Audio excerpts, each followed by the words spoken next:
முந்திரி, மிளகு, சீரகம், சோம்பு, பச்சை மிளகாய், பூண்டு, இஞ்சி, வெங்காயம், கொத்தமல்லி, 2 தக்காளி, துருவின தேங்காய் வதக்கிடலாம்.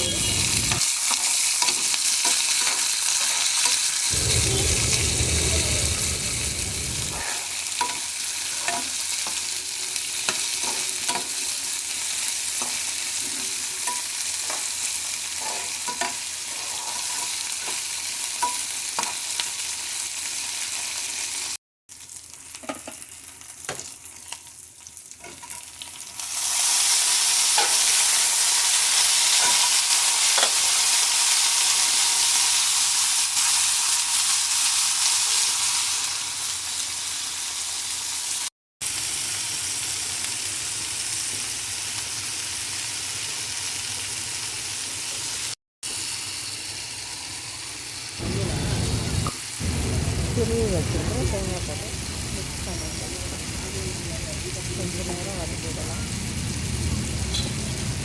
கொஞ்சம் வதக்கிட்டு ஆஃப் பண்ணிவிட்டு அது கலர் ஆஃப் பண்ணி வச்சு ஆரம்பிட்டு ரொம்பி எடுத்துக்கலாம். மிக்ஸியில் போட்டு எடுத்துக்கலாம். நெக்ஸ்ட் குக்கரில் கொஞ்சம் ஆயில் போட்டு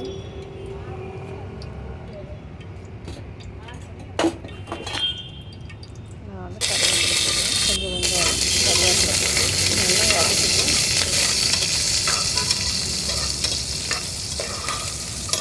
ஒரு 2 தக்காளி ஒன்று கூட போடணும். இல்லை தக்காளி வேணும்னாக்கா அந்த 2 தக்காளி அரைச்சாலே அதில் ஊற்றலாம். 2 தக்காளி போட்டு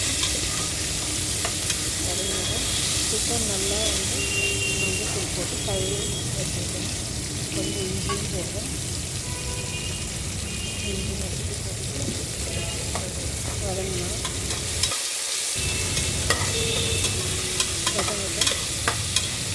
வதங்கினது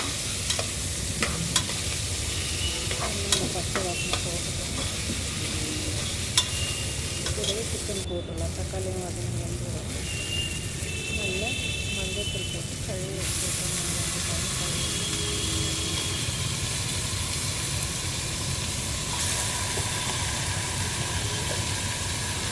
கொஞ்சம் நேரம் வதங்கினது கையில் கேமரா பிடிச்சிட்டு வதங்க. இது கொஞ்சம் உப்பு போடலாம். வதங்கும் போது அதுக்கு கொஞ்சம் உப்பு போட்டிருக்கோம். இதுக்கும் கொஞ்சமாக இதுக்கு வெளியும் போடலாம். சிக்கனுக்கு வெளியும் கொஞ்சம் உப்பு போட்டு இது நல்லா வதங்கிடும். காரத்துக்கு அதுலேயே பச்சை மிளகாய் மிளகு 2ம் போட்டுருக்கோம். அதனால் இதுக்கு தேவையான அளவுக்கு தான் போடணும். பார்க்கலாம். ஏற்ற மாதிரி சிக்கன் மசாலா கொஞ்சம் ஆட் பண்ணிடலாம். நல்லா வதங்கணும். கொஞ்சம் தண்ணி விட்டு ஆல்ரெடி கொஞ்சம் நேரம் வதக்கி விட்டேன். அதனால தான் தண்ணி ஊற்றுறேன். தண்ணி விட்டு கொஞ்சம் நேரம் வேகட்டும். அதுக்குள்ளே சிக்கன் இதை அரைச்சி தண்ணி கூட அப்படியே கூட சாப்பிட்ணும். நல்லாயிருக்கும் டேஸ்ட்டியாக. எனக்கு 2 டைமுக்கு வேணுன்றதுனால